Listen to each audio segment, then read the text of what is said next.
नमस्कार, मेरा नाम है निशांत मिश्रा और स्वागत है आपका एनडीटीवी न्यूज डेस्क दिन भर में। इस खास कार्यक्रम में हम आपको दिन भर की उन बड़ी खबरों से रूबरू करवाएंगे जो रहीं सुर्खियों में, चाहे बात हो राजनीति की, व्यापार की, खेल की या मनोरंजन जगत की। एनडीटीवी न्यूज डेस्क दिन भर में आपको मिलेगी हर खबर की सटीक जानकारी, बिना किसी शोर शराबे के। तो चलिए नजर डालते हैं आज की टॉप हेडलाइंस पर। राष्ट्रीय जांच एजेंसी एनआईए ने गुरुवार को 26/11 के मुंबई आतंकी हमलों के मास्टरमाइंड तहव्वुर हुसैन राना का प्रत्यर्पण सफलतापूर्वक करवा लिया। साल 2008 के मुंबई हमलों के आरोपी तहव्वुर राना को भारत पहुंचते ही गिरफ्तार कर लिया गया है। एनआईए ने इसके बाद कहा कि यह सफलता 2008 की तबाही के मुख्य साजिशकर्ता को न्याय के कटघरे में लाने के लिए कई वर्षों के निरंतर और ठोस प्रयासों के बाद मिली। राणा को उसके प्रत्यर्पण के लिए भारत अमेरिका प्रत्यर्पण संधि के तहत शुरू की गई कार्रवाई के तहत अमेरिका में न्यायिक हिरासत में रखा गया था। राणा द्वारा प्रत्यर्पण रोकने के लिए सभी कानूनी रास्ते आजमाने के बाद आखिरकार प्रत्यर्पण हो गया। बीते कुछ दिनों से उत्तर भारत में तेज गर्मी पड़ रही थी। अप्रैल के दूसरे सप्ताह में मई जून जैसे हालात देखने को मिल रहे थे, लेकिन गुरुवार को मौसम ने यू टर्न लिया है, जिससे लोगों को गर्मी से राहत मिली है। दिल्ली एनसीआर में मौसम का मिजाज अचानक बदला है। गुरुवार दोपहर बाद दिल्ली, नोएडा, गाजियाबाद सहित आसपास के इलाकों में मौसम बदला। बादलों की आवाजाही शुरू हुई। इस दौरान तेज हवा भी चली। दिल्ली के द्वारका, नजफगढ़ सहित कई इलाकों में धूल भरी आंधी चल रही है। भारतीय मौसम विभाग के अनुसार दिल्ली और आसपास के क्षेत्रों में 10 अप्रैल को आंशिक रूप से बादल छाए रहने की संभावना है, जिसमें बहुत हल्की बारिश या बूंदाबांदी हो सकती है। ऐसे में गर्मी के प्रकोप और हीट वेव से भी राहत मिलेगी। अमेरिकी राष्ट्रपति डोनाल्ड ट्रंप की टैरिफ पॉलिसी को लेकर पूरी दुनिया के अर्थ जगत में हड़कंप जैसी स्थिति देखी गई। चीन ने जब अमेरिका का विरोध किया तो दोनों देशों के बीच टैरिफ वॉर छिड़ गया। हालांकि जिन देशों ने अमेरिका की टैरिफ नीति पर जवाबी कार्रवाई नहीं की, उसके लिए अमेरिका ने 90 दिनों की छूट की घोषणा की, लेकिन इस दौरान भी इन देशों को 10% टैरिफ लगता ही रहेगा।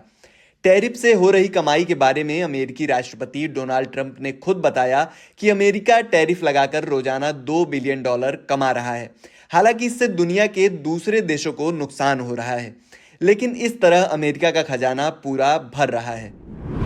इंग्लैंड के तेज गेंदबाज जोफ्रा आर्चर की तूफानी गेंद ने इंडियन प्रीमियर लीग यानी कि आईपीएल मैच में प्रियांश आर्य के ऑफ स्टंप उखाड़ दिए थे, लेकिन मुख्य कोच रिकी पॉन्टिंग और कप्तान श्रेयस अय्यर की सलाह के बदौलत 24 वर्षीय खिलाड़ी का आत्मविश्वास डगमगाया नहीं।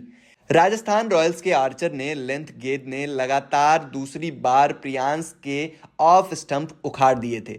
पिछले साल स्थानीय दिल्ली लीग में 6 गेंद में 6 छक्के लगाकर सुर्खियों में आने वाले प्रियांश ने कहा कि रिकी सर हमेशा मुझे अपने पुल शॉट को बेहतर बनाने के लिए कहते हैं। श्रेयस और रिकी सर दोनों ने पहली गेंद पर आउट होने के बाद भी कभी कुछ भी नकारात्मक नहीं कहा। इससे मेरा आत्मविश्वास और बढ़ा।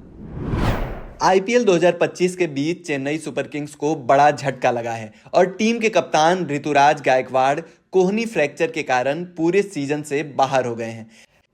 गायकवाड़ के बाहर होने के बाद महेंद्र सिंह धोनी एक बार फिर से चेन्नई सुपर किंग्स की अगुवाई करते हुए नजर आएंगे। चेन्नई के मुख्य कोच स्टीफन फ्लेमिंग ने कोलकाता नाइट राइडर्स के खिलाफ टीम के घरेलू मैच की पूर्व संध्या पर गुरुवार को इसकी पुष्टि की है। मशहूर एक्टर सलमान खान की पिछले महीनों रिलीज हुई फिल्म सिकंदर बॉक्स ऑफिस पर अपनी रफ्तार खोती हुई नजर आ रही है।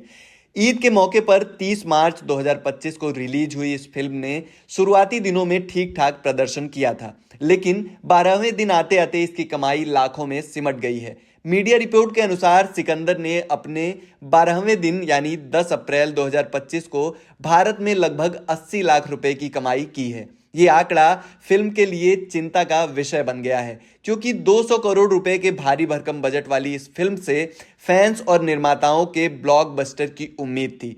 12 दिन के बाद सिकंदर का कुल कलेक्शन 104 से 105 करोड़ रुपए के आसपास पहुंच गया है, जबकि वर्ल्ड वाइड कलेक्शन 200 करोड़ रुपए के पार पहुंच चुका है। फिर भी यह फिल्म अपने बजट की आधी लागत भी घरेलू बाजार से वसूल नहीं कर पाई है। रेड 2 की चर्चा के बीच अजय देवगन ने अपनी एक और नई फिल्म की फ्रेंचाइजी की घोषणा कर डाली है। अब तक इस फ्रेंचाइजी की 3 फिल्में आ चुकी हैं और तीनों काफी हिट रही हैं। अब अजय देवगन ने इसकी चौथी फिल्म की घोषणा कर दी है। साथ ही फिल्म की शूटिंग भी शुरू कर दी है। इस फिल्म का नाम धमाल 4 है और अजय देवगन ने धमाल की शूटिंग शुरू कर दी है। इस बात की जानकारी उन्होंने सोशल मीडिया के जरिए दी है।